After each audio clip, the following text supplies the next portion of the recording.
Can you admit to the things that you're starving for in your life? Hey, this is Tracy with Tracy Talks. Welcome. I needed to take a couple of days off to recenter, regroup, and just have some time and space to bring my thoughts back together. I had been feeling a little depleted.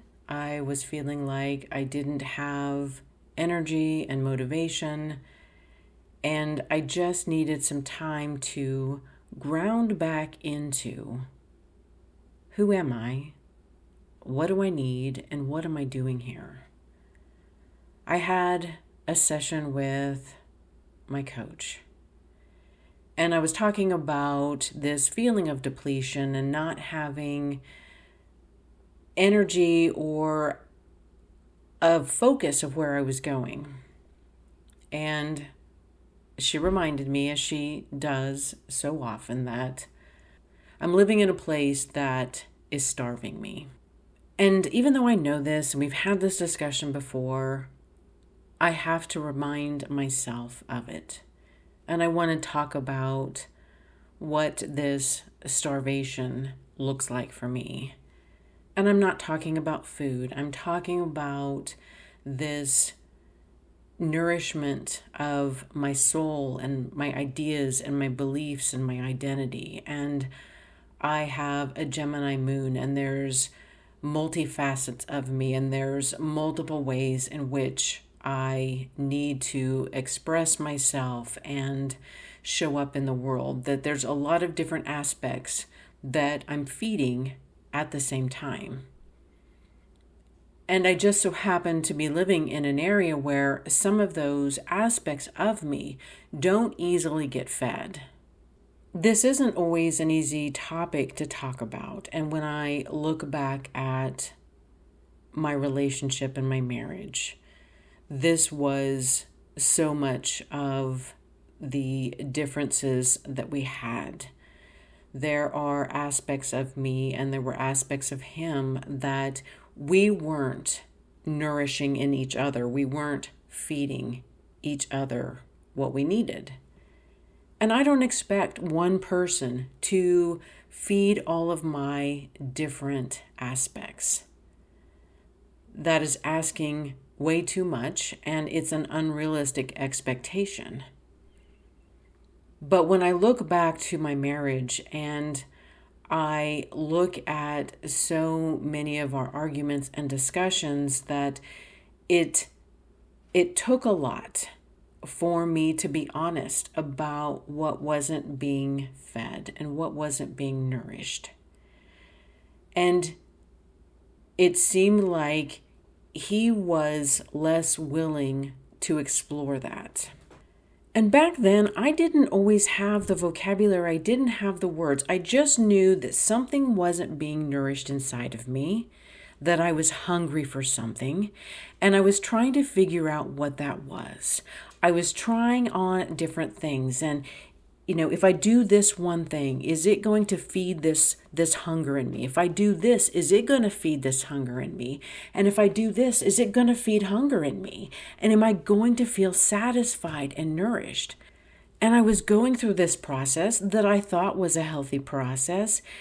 And at the time, and when I look back, it was bringing up so many different things in him, and he would get angry and he would be frustrated that why aren't you just happy, and why can't we just settle into this routine? And I didn't have words at the time. All I could say was, I don't know, something's missing in me, and I'm not being nourished. And now fast forward 15 years down this path, and I have a better understanding of who I am and what I need in my life. I need physical exercise. I need to be one with nature. That is feeding this spiritual side of me, just to walk in the mornings and be one with the birds and the earth and the animals, and just guide through this energetic field. And then there's a side of me that wants to paint, and there's creative energy that wants to come out on the canvas. And then there's this side of me that loves to take beautiful pictures, and I want to capture something, and then I want to edit it and enhance it and see if I can change it and make it more beautiful. And then there's a part of me that really loves good, nourishing food, and I love to be in the kitchen, and I love to express myself with cooking a new recipe and trying to improve it and just change it a little bit and really just embrace this physical nourishing of my soul. And then there's connection in relationships, and do I have people around me where we can talk about the same interests, where we can talk about the same things that I love to do and that they love to do, and can we connect on multiple levels? I used to have this friend, and they also loved to hike like I do. And we would hike multiple times a week, and we would go on these trails that weren't the paved trails. Like, we would go off in the woods, and we didn't have to just talk the whole time. When you see these people that are walking, sometimes they're just chatting and there's nobody's taking a breath, and there's nobody really like being one with nature. But this person that I had in my life at the time just enjoyed being in nature with me, and the same that I did. And it was nourishing this part of both of us, and we could share it together. And when I look at this desire to feed myself through cooking, and the expression of cooking, and the expression of enjoying good, healthy food, and being in communion with people as we share food, even that aspect of my life has changed. So many people around me are living a very restricted lifestyle that they have chosen for many different reasons why they want to restrict their food. And I don't have a problem with people listening to their bodies and making different decisions. But the dialogue hasn't changed. It's still about, well, I don't feel good, and I can't have that, and I can't do this, and I can't do this. When there is a conscious choice when I go out to eat, that I'm looking at the menu and the items and what's on the menu, and I'm trying to make the best decisions that I can. And I'm focusing on those positive aspects. And I'm choosing things that hopefully I'm going to feel fine after I eat. But I have so many people around me now that have made this choice to restrict, but they aren't focusing on how better they feel. They aren't focusing on the improvements that they have. They're still focusing on the restriction and why I can't have it. And they're still in this mindset of not being happy. And so this part of me that enjoys food and eating, that isn't getting nourished right now. And when something isn't getting fed inside of me, it is easy to want to distract myself from that hunger. And this world provides so many distractions. There's social media, there are programs, there's anything that we want. There are unhealthy foods, there are unhealthy things that we now have access to and we can use to distract ourselves. Let's say that I really wanted to go to an art festival and I didn't have anybody to go with. And so, you know what, let me order this big greasy pizza and let me have a beer and sit on the sofa and feel sad about myself. And that's really easy to do right now. We have delivery, we have instant access to everything.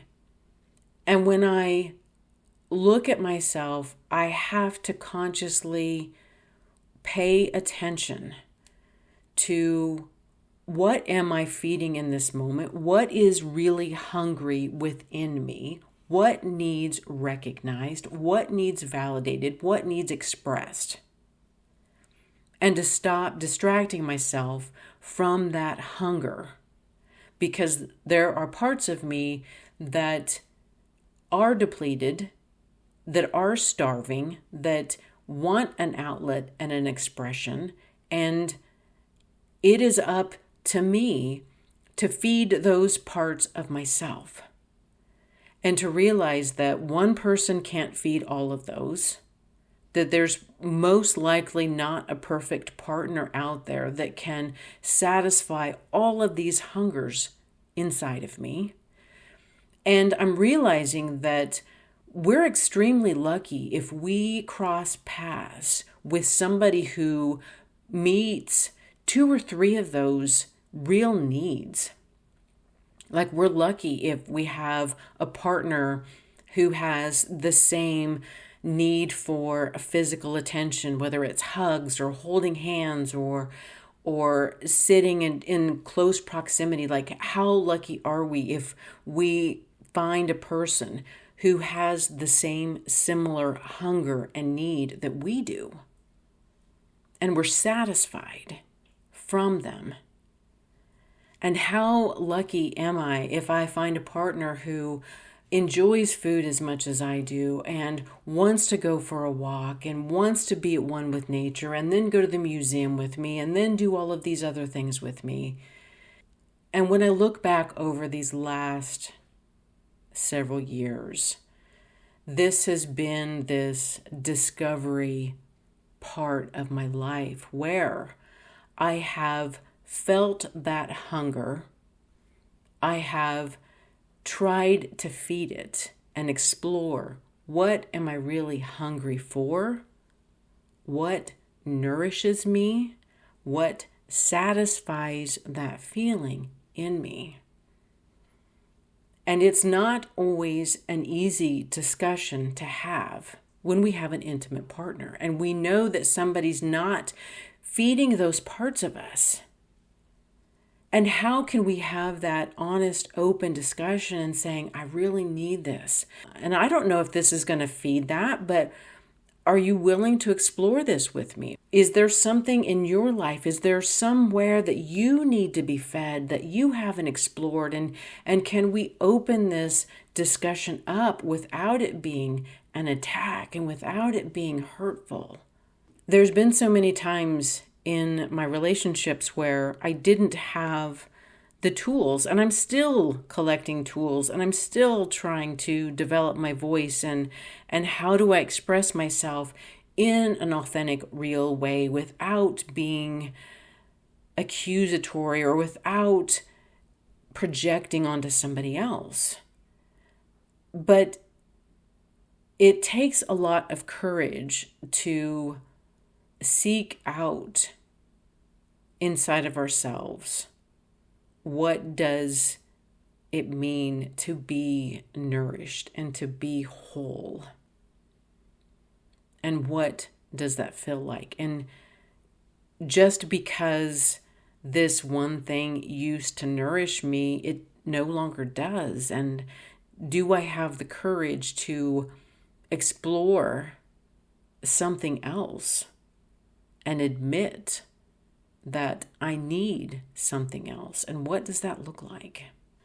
And this week I've had to once again do some self-reflection about what is missing. What have I not been paying attention to? And how can I make sure that I find space in my life for these things that I'm needing, that do provide me with nourishment of my soul? And the last thing that I want to do right now is distract myself and avoid that hunger. And there's a couple of times this week where my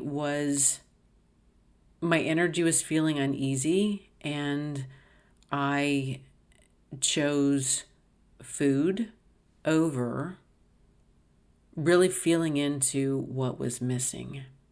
And sometimes it just takes a close confidant or a friend to point those things out. Like, it's sometimes hard for me to see it and recognize it, even though I'm looking for it.